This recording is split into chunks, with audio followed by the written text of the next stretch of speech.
Guys, अगर आपने इसका पार्ट 1 मिस कर दिया है तो अभी चैनल पर जाके चेक करो।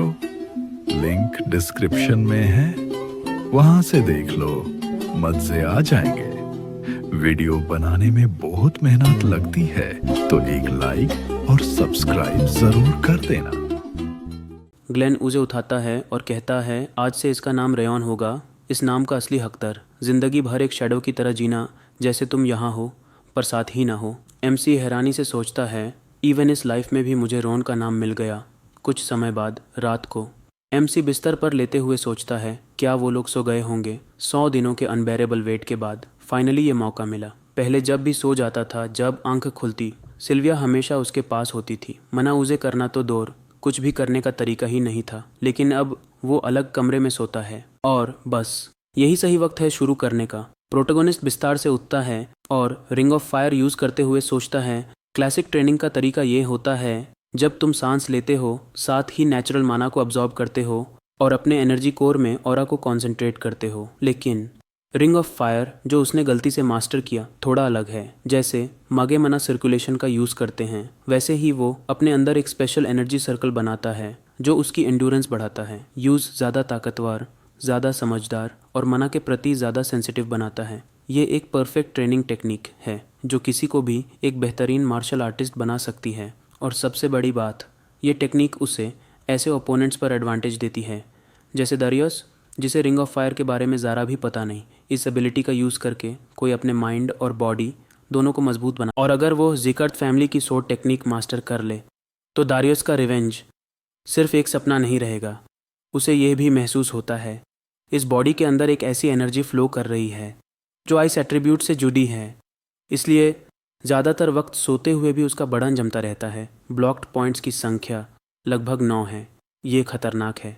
इस रेट पे वो ठंड से मर जाएगा। उसे ये पॉइंट्स रिंग ऑफ फायर से तोड़ने होंगे। लेकिन इतनी प्योर आइस एनर्जी को ऐसे वेस्ट करना थोड़ा अफसोस की बात है। क्या हो अगर वो इसे फ्लेम फ्लो के साथ कंबाइन करे और पूरी बॉडी में फैला दे। कुछ देर बाद एमसी सोचता है, हाँ ये धीरे सही पर काम करेगा। फिर अचानक वो अपनी साइड पे गिर जाता है और सोचता है, क्या मैं इतनी छोटी ट्रेनिंग से ही थक गया। डैम इट, नहीं हो रहा। एक पल में उसकी आंख लग जाती है और उसी वक्त ग्लेन उसे चेक करने आता है। सुबह प्रोटैगोनिस्ट फ्लोर पर क्रॉल करते हुए ट्रेनिंग शुरू करता है। सिल्विया उस देख कर खुशी से कहती है। एमसी थोड़ा और क्रॉल करता है और इरिटेट होकर सोचता है, मैं इसके साथ खेलते खेलते थक गया हूँ। मैं एक अडल्ट हूँ और बच्चा बनने का ड्रामा करते हुए मेरा मन करता है कि मैं भेड़िए की तरह चीख दूँ। सिल्विया मुस्कान के साथ यूज़ गॉड में उठाती है और कहती है, तुम तो बहुत स्मार्ट हो, क्या कोई ऐसा काम है जो तुम नहीं कर सकते। एमसी दिल में सोचता है, कांस्टेंट फ्रीजिंग भी इससे बेहतर है। तभी रगड़ सेंट रूम में आता है और पूछता है, तुम यहाँ हो।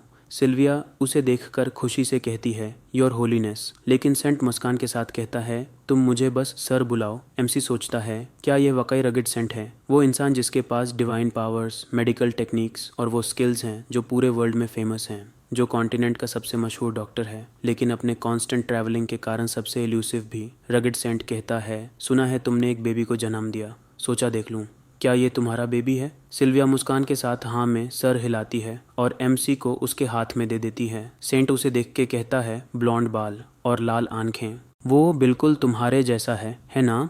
सिल्विया मुस्कान के साथ हाँ में सर हिलाती है और पूछती है, क्या ये क्यूट नहीं है। रगेड सेंट कहता है, क्यूट तो है लेकिन ग्लेन जैसा बिल्कुल नहीं लगता। फिर पूछता है, नाम क्या रखा है इसका।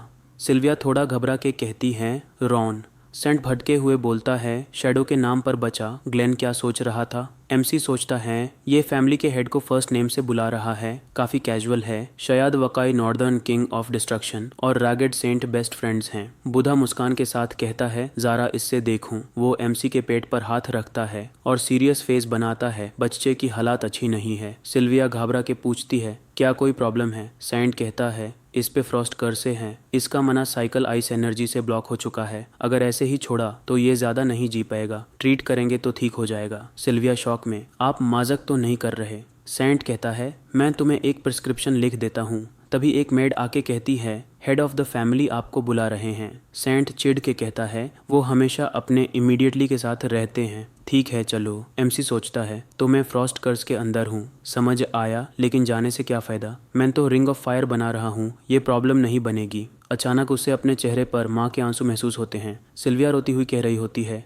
ये नहीं हो सकता, मैं अपने बच्चे को ऐसे नहीं खोने वाली, मैं कुछ भी करूँगी, तुम्हें कुछ नहीं होगा, तुम मर नहीं सकते। एमसी सोचता है, ये जो सीने में हो रहा है, दिल टूट रहा है, कितना दाढ़ हो रहा है, प्योर बड़ा में जलान है, ये देखना बहुत तकलीफ दे रहा है।